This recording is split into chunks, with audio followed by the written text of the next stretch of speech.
Maya Note's 8th annual Day of Big Ideas. I'm Tamara Palin, the assistant principal here at Maya Note.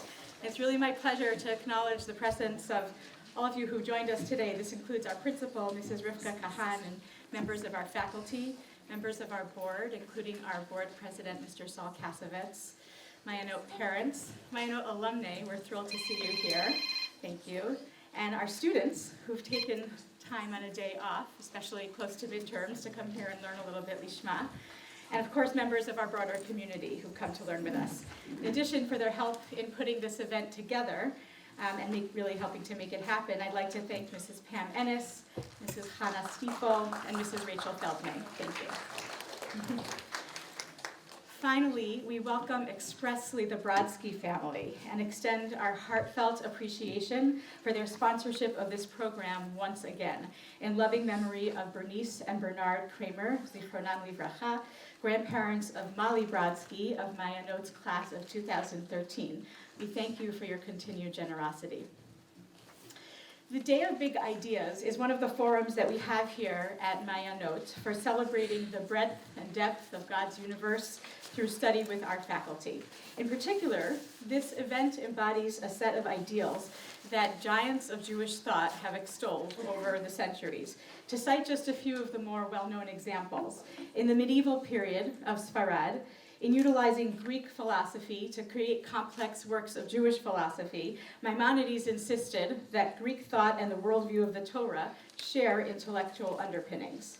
In the 19th century, Rav Shimshon Raphael Hirsch proposed Torah in Derech Eretz, Torah along with the way of the land, as an alternative to the trends of the quickly growing reform movement. With this, he suggested the ideal of a Mensch Yisrael, who's engaged in all aspects of secular culture that are harmonious with authentic Judaism. Hirsch believed that the source of all knowledge was godly, and that Jews must not be afraid of the influence of secular ideas, but he did not go so far as to integrate the two realms. And in a historical development that is hardly a result of any deterministic trajectory, we may now view those approaches as a background to the 20th century American yeshiva university-centered notion of Torah u'Mad'a, Torah with science, or more broadly, general culture. Torah u'Mad'a itself has taken on various forms, depending on the thinker or the writer.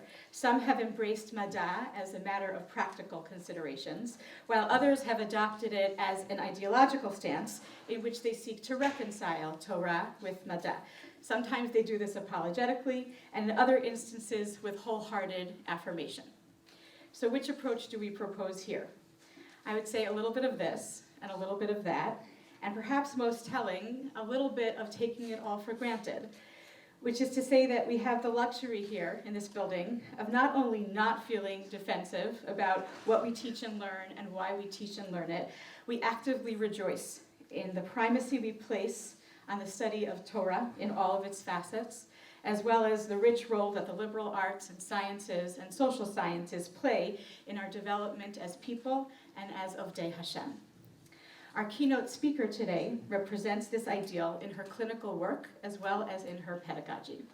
Dr. Leah Knapp holds a doctorate in clinical psychology from the Furkov Graduate School of Psychology at Yeshiva University. She graduated from Stern College for Women with a major in psychology and a minor in Jewish philosophy. Dr. Knapp completed her internship at Bikur Cholim of Rockland County and remained at its Center for Applied Psychology from 2002 to 2011, filling various roles, including staff therapist, intern liaison, and finally clinical administrator and supervisor. Dr. Knapp is a licensed clinical psychologist maintaining a private practice here in Teaneck. Specializing in relationships, she treats individual adults, single and married, as well as couples. Most recently, she has begun serving as a consultant for the rabbinic training program at Yeshiva University's Smicha program. Dr. Knapp lectures widely on topics relating to individual growth, teaching, parenting, and relationships. Dr. Knapp began teaching her teaching career at Maya Note, teaching AP Psychology from 2000 to 2002, and rejoining the faculty in 2013, teaching psychology classes at both the AP and non-AP levels. She is a beloved and engaging teacher and an esteemed colleague, and it gives me great pleasure to ask you to join me in welcoming her as she delivers her keynote address, Lonely Man of Faith, Opportunities and Limitations in the Quest to Connect.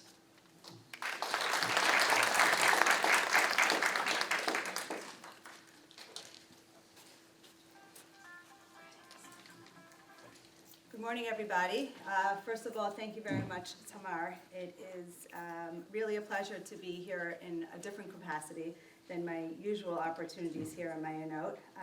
I feel very blessed to be part of the faculty here.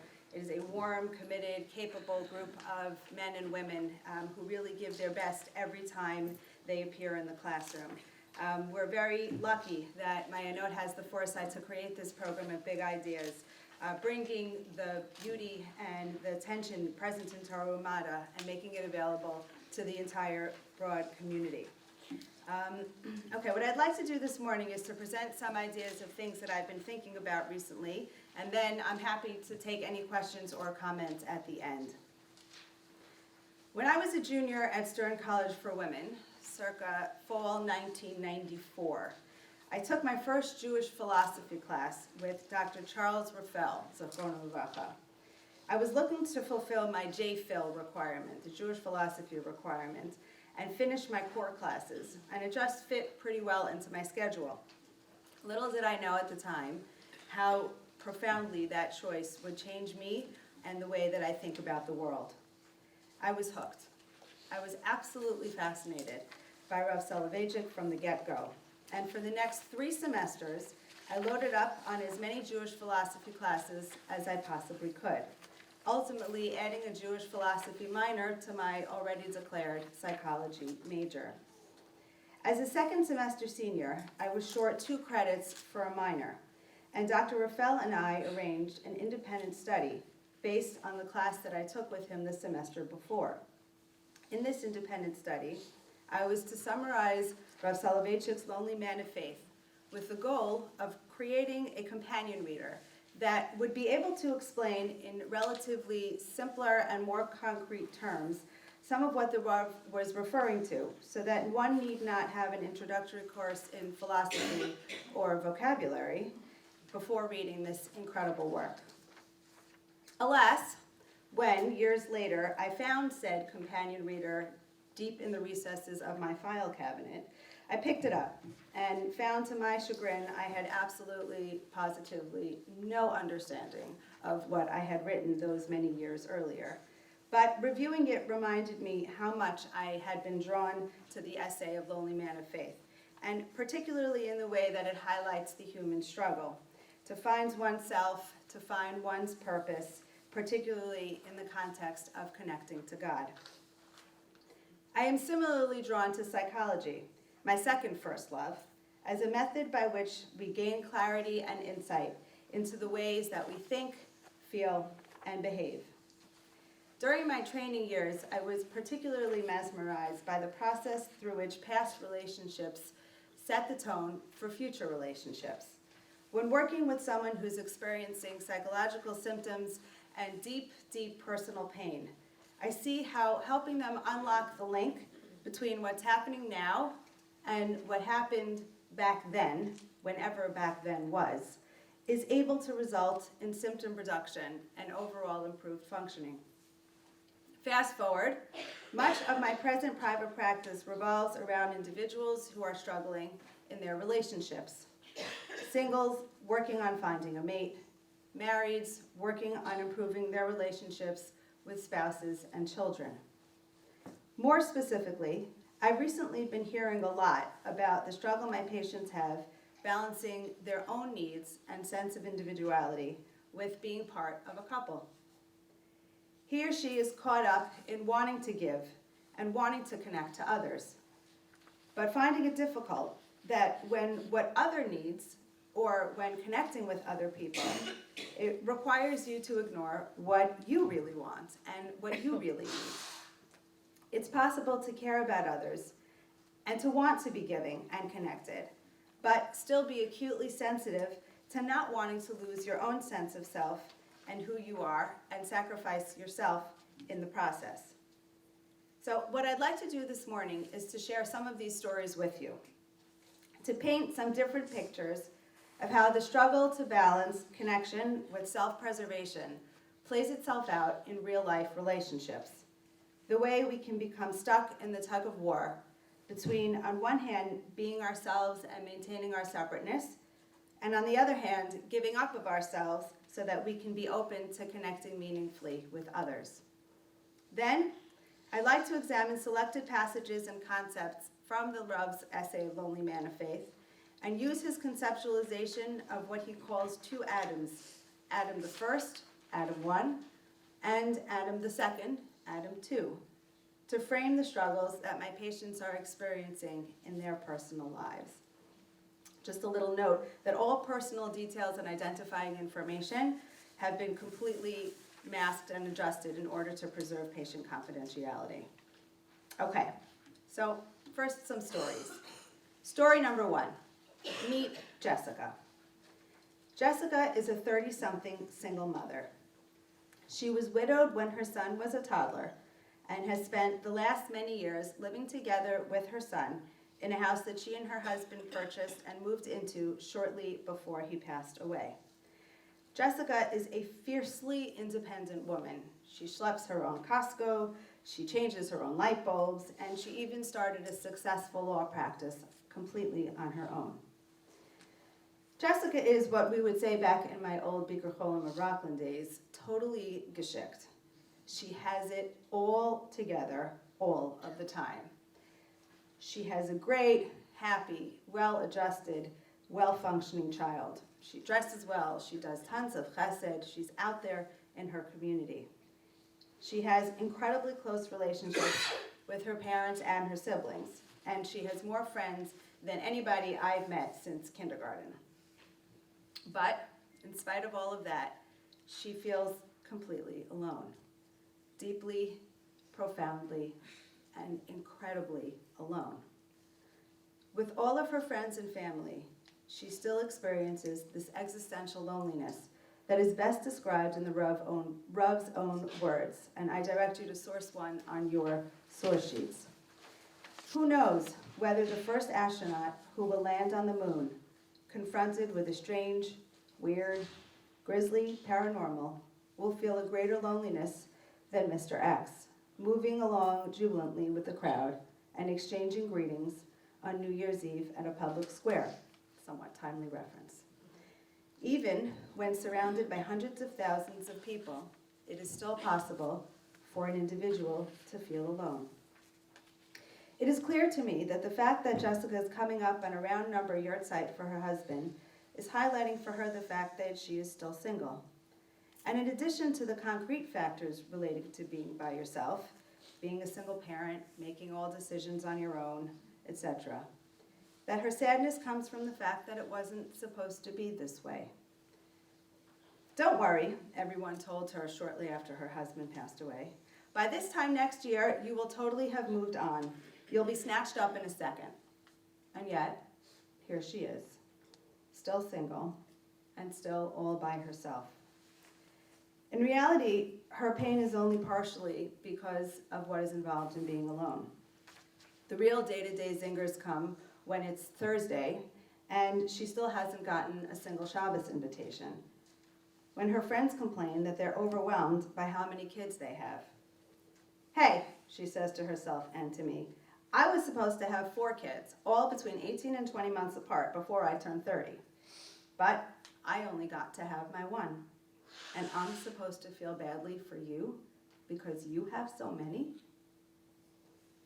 And then there is the neighbor complaining that her husband is out of town on a business trip and that for 4 whole days she feels the burden of single parenting. Really? She says. Really? Did they forget? She asks me.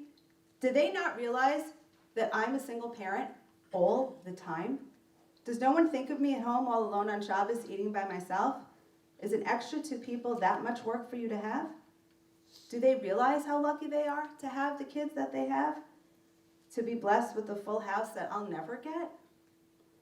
The crux of our work together highlights the irony of her having so many close friends, really close friends, who know of her dating struggles, her financial struggles, her parenting struggles.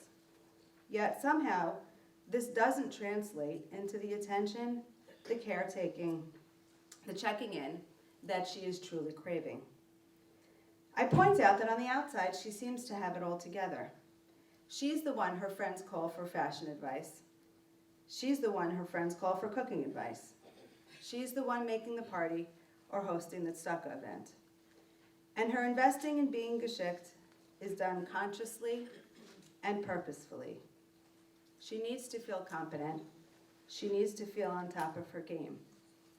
And she should, because she is. But there's a cost. It means that people all around her do forget. They do lose sight of the fact that she's alone, and that sometimes she can go days without speaking to an adult. So, here is the dilemma. In order to survive day to day, she needs to tap into her strengths. She needs to harness her inner fortitude to be both a mom and a dad, to make ends meet, create a meaningful life for herself and her son. She continues to live out the dreams that are still attainable, to be a consummate professional, an in-tune and responsive mother, a supportive daughter, sister, and friend. Jessica cherishes these roles and gains a tremendous amount of meaning from fulfilling them to their maximum. So when her friends and family look at her, they see what she presents as her best foot forward. But the rest, that all remains deeply buried within her. In an ironic twist of fate, it is precisely the demonstration of such strength, such competency, that ultimately results in her being alone and in feeling lonely. She knows that if she were floundering, if she were truly lacking financially or otherwise, if she couldn't make it work, there would be an entire army of saviors there to help her out. And she doesn't take that for granted. But she still struggles with how much of her strength, her fortitude, her geschicktness is she ready to give up in order to be seen as needing to be taken care of by others. She feels unwilling to let go of her competency, yet it's only through exhibiting her weaknesses and liabilities that she will be taken care of in the way that she truly wants. Story number 2. Meet Zippy. Zippy was a 20-something grad student living in Washington Heights when I worked with her a number of years ago. She had been in a relationship for almost a year when it became clear to her that the young man that she was dating was having difficulty taking the plunge and getting engaged. Now, sociodemographically, Zippy would identify herself as, quote, modern Orthodox Machmir. In other words, the length of this courtship was rather out of character for both her and for the boy that she was dating. She came to see me to figure out whether she should continue with the relationship, as she really liked him and felt that so many of his qualities matched up with her own priorities and life goals, with the exception of one minor one, which was the ability to commit. She wisely understood that his inability to commit to the marriage was merely a symptom of an inability to make important decisions overall, and that his indecisiveness and inability to commit would continue to resurface over and over again in the course of a lifetime with him. Zippy felt that she had given him ample opportunity to discuss his concerns and hesitations, and she really took to heart any feedback that he gave her about the relationship. She truly believed that after all that time, if she were to keep doing what she was doing, then it should work. It should get her the love and the fulfillment she was looking for in this relationship. But at the point she came to see me, 11 months felt very close to 12 months. And 12 months was really a year. And a year was a really long time to be in a relationship that wasn't working. She was struck by this realization, as well as her awareness that she wasn't getting any younger, and that if he wasn't going to be able to commit to her, then she needed to be able to move forward. Now, a little background. Raised in a small out-of-town community, Tippy is the middle child of a close-knit family. She describes a relatively stable childhood, generally happy and content with whatever came her way. Being the middle child, Tippy was also the peacemaker. She describes how whenever her rambunctious brothers, one older and one younger, would get into a fight about what to play, where to go, or what to do, she would be the one to broker that compromise. When I asked her what would happen when she found herself in conflict with one of her brothers, she paused, seemed very puzzled, and finally said, "I don't remember ever making a big deal about getting what I wanted," she told me.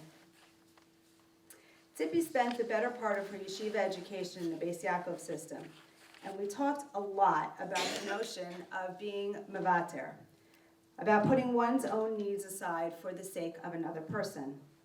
She felt strongly that being mevater was a fundamental building block of a relationship, and that one needs to give in order to get.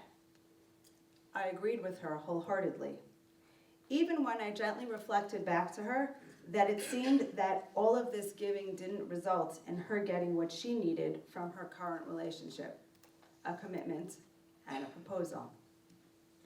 And therein lay her dilemma.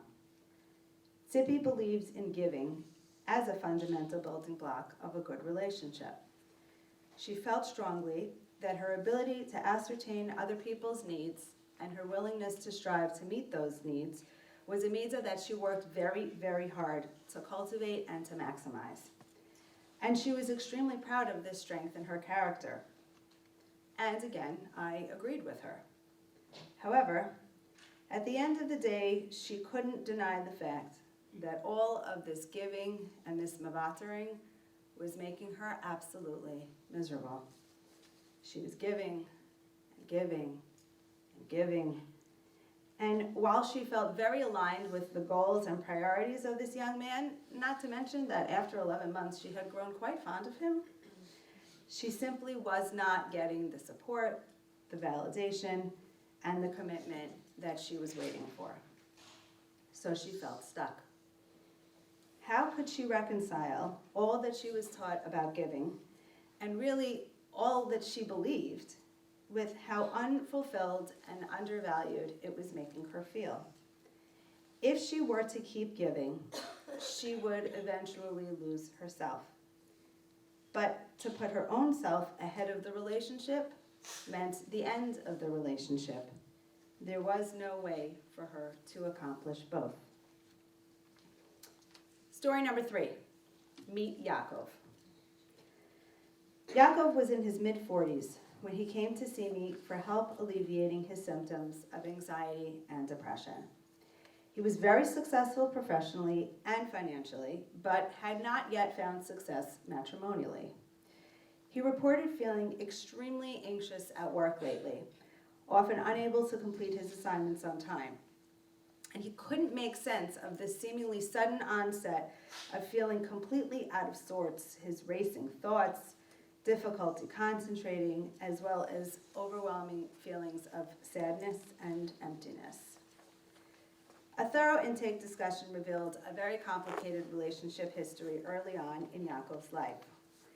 Born to irreligious and an emotionally unstable mother and otherwise healthy father, Yaakov lived in another country for the first formative years of his life.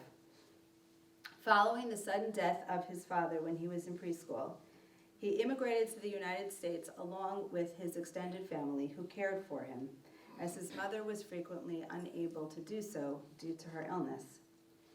Raised by a well-meaning aunt and uncle who were indifferent to him at best, as a teenager, Yaakov was drawn to observant Judaism and the sense of belonging, community, and connection that being part of such a community afforded him.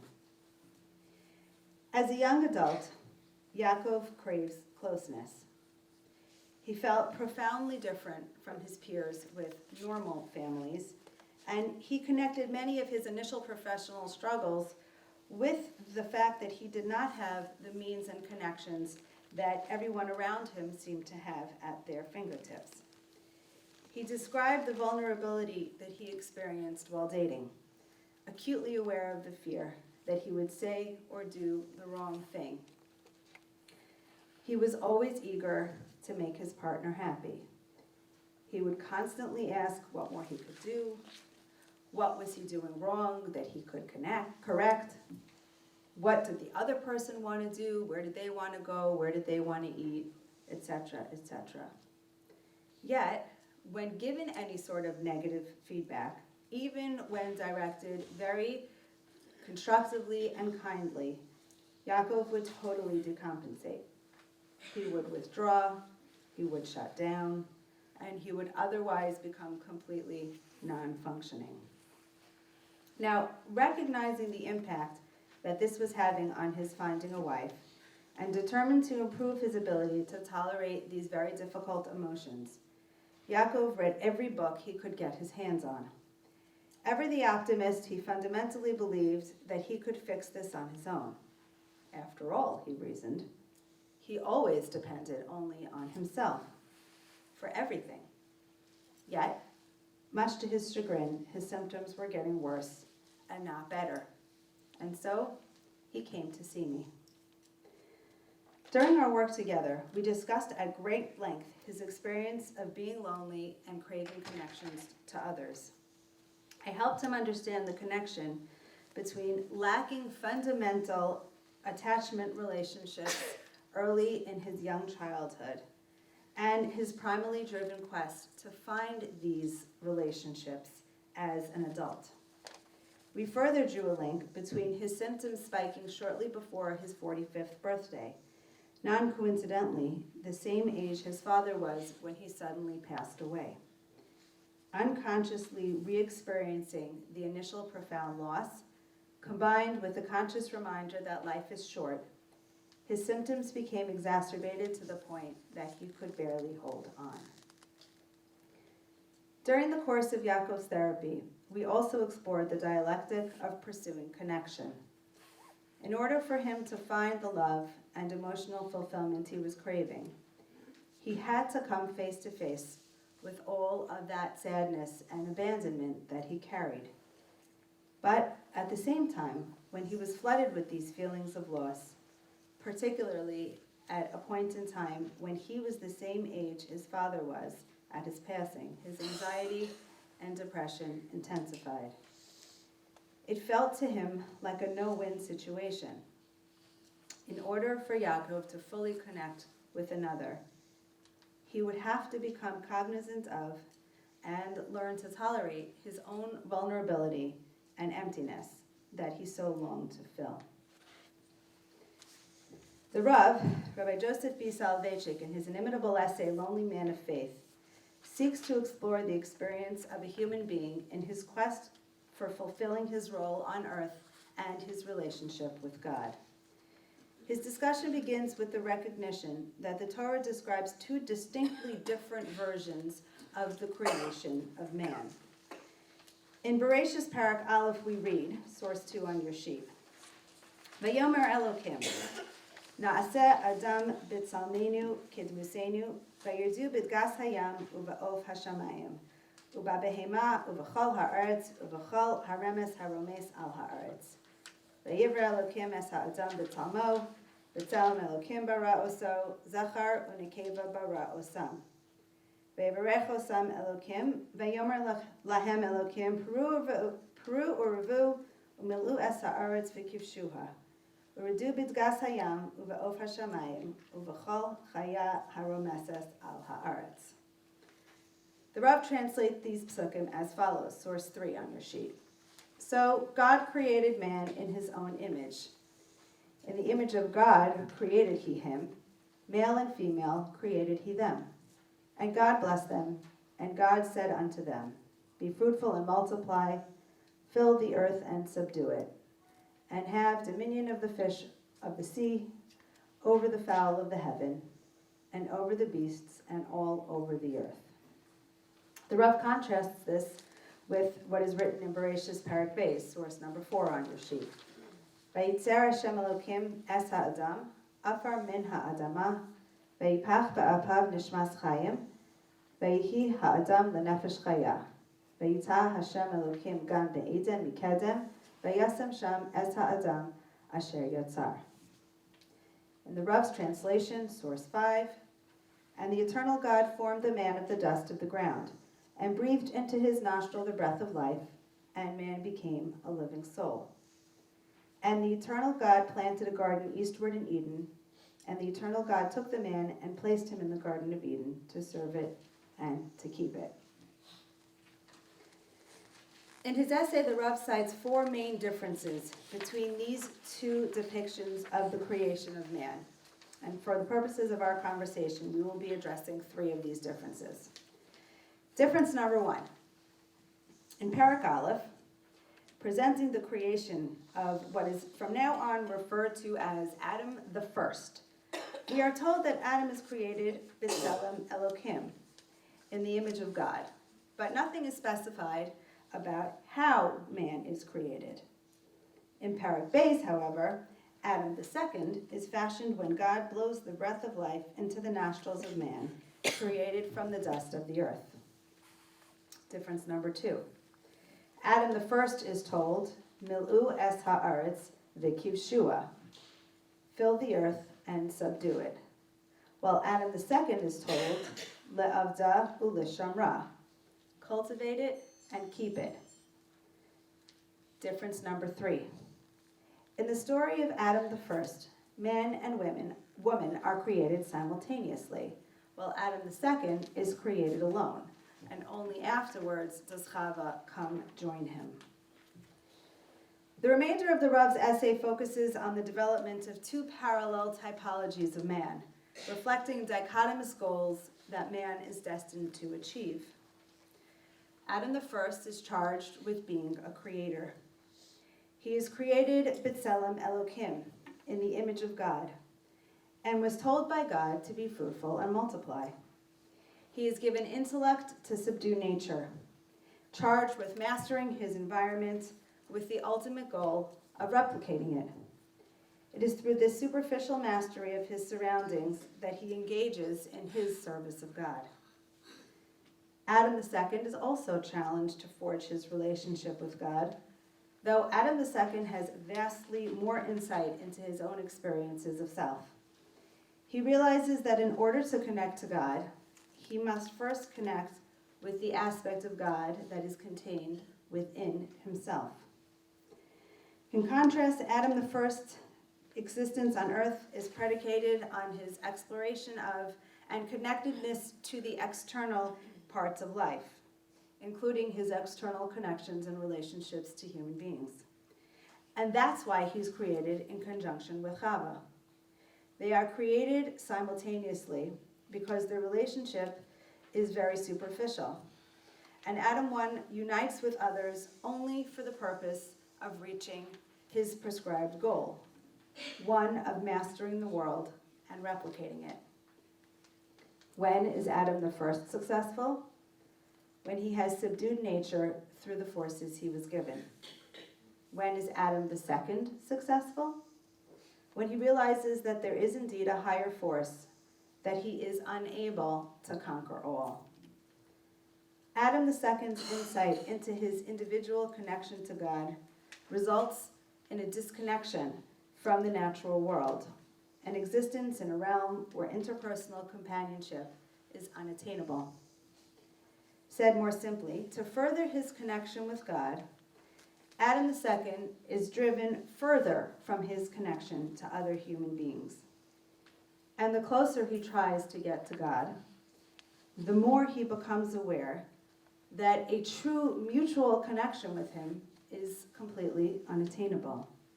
And hence, he is lonely. Adam I, Adam II. Two distinct biblical renditions of the creation of man, holding mutually exclusive roles that are at their core incompatible. One relegated to explore, to conquer, to replicate. The other charged with introspection and submitting to his maker. And yet, we know they both describe the same person. As the Rav writes, in every one of us abide two persona, the creative, majestic Adam the first, and the submissive, humble Adam the second. Source 6, line 2, rejection of either aspect of humanity would be tantamount to an act of disapproval of the divine scheme of creation, which was approved by God as being very good. I would like to suggest this morning that the dialectic highlighted by Rav Soloveitchik as he describes the paradoxical roles of man in his service of God can serve as a framework through which to organize the dilemmas confronted by Jessica, Tzippi, and Yaakov. Jessica, our single mother. She prides herself in her independence, her self-reliance, and her individual successes. Like Adam 1, she finds fulfillment in dominating her environment and controlling it. Yet, like Adam 2, she is acutely aware of her loneliness and yearns for connection. She is aware of how much she craves the emotional support, but also realizes that she will inevitably have to give up her absolute autonomy in order to attain that which she seeks. Tzippi, the single woman stuck in a relationship where she has invested every part of herself, sacrificing her own needs for the sake of their future. Yet, the more she gives on the surface, the more she is mavazer for the sake of connection, the more she is aware of just how far she is from forming that connection that comes only when we're able to realize our own dreams and fulfill some of our own needs as well. Like Adam 1, she believes in the value of contributing concrete transactions towards a mutual goal. But like Adam 2, the pursuit of such superficial connections only serves to further highlight her feelings of emptiness. Yaakov, the man looking so desperately to find meaningful interpersonal connections, but who, in his quest to connect, uncovers an endless source of unresolved abandonment and pain. Like Adam 1, he knows that his job is to forge ahead, to identify what is needed, and fulfill those needs. But, like Adam 2, the more he seeks to find and to give, the more he is aware that the connection he is truly searching for will never be attained. As a clinician, I staunchly believe that our relationships with God are inextricably rooted in our relationships with Bnei Adam, with other human beings. The way that we connect to Hashem is through the prism of the successful and unsuccessful experiences that we've had with our most important relationships here on earth. I've also come to recognize that this actually works both ways. That through the Rav's formulation of the contradictory experiences we have in our very complicated relationships with God, we can gain perspective into the sometimes dialectical relationships that we have with other human beings. The Rav writes in the prologue to Lonely Man of Faith, source 7, I have no problem-solving thoughts. I do not intend to suggest a new method of remedying the human situation which I am about to describe, nor do I believe that it can be remedied at all. The role of the man of faith, whose religious experience is fraught with inner conflicts and incongruities, who oscillates between ecstasy in God's companionship and despair when he feels abandoned by God, and who is torn asunder by the heightened contrast between self-appreciation and abnegation, has been a difficult one since the time of Abraham and Moses.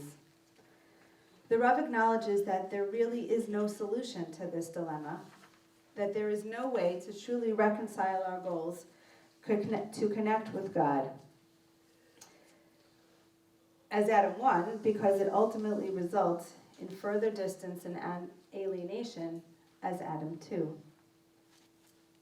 So too is the nature of our experience of relationships not only with God, but also with fellow human beings. The closer we get, the farther we can feel.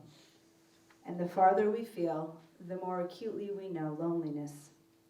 We vacillate between these two ideals, never fully actualizing either. This is the plight of being human.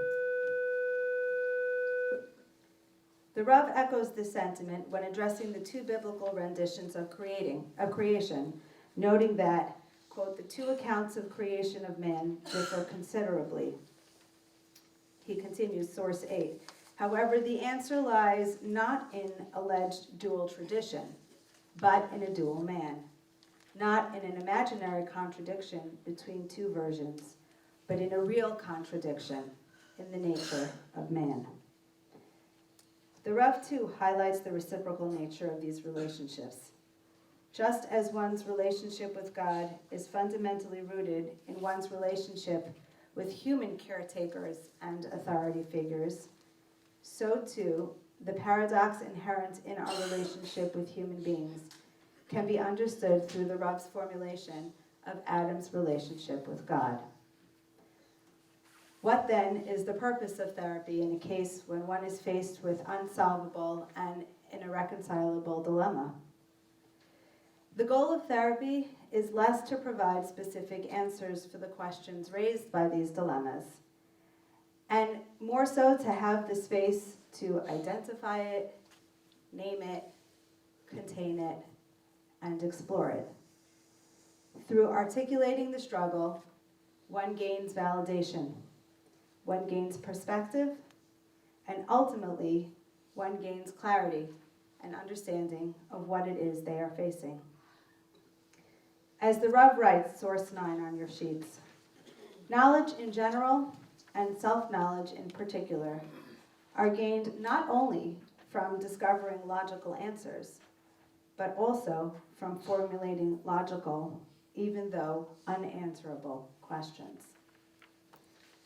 I will close with one of my favorite quotes from the entirety of the essay Lonely Man of Faith, which the Rav uses at the beginning of the essay to frame his own thoughts. And it similarly resonates with me at the conclusion of our discussion this morning. I feel as he does. Source number 10. Whatever I'm about to say, or whatever I've already said, is to be seen only as a modest attempt on the part of a man of faith to interpret his spiritual perceptions and emotions in modern theological and philosophical categories. My interpretive gesture is completely subjective and lays no claim to representing a definitive halachic philosophy. If my audience will feel that these interpretations are also relevant to their perceptions and emotions, I shall feel amply rewarded. However, I shall not feel hurt if my thoughts will find no response in the hearts of my listeners. Thank you.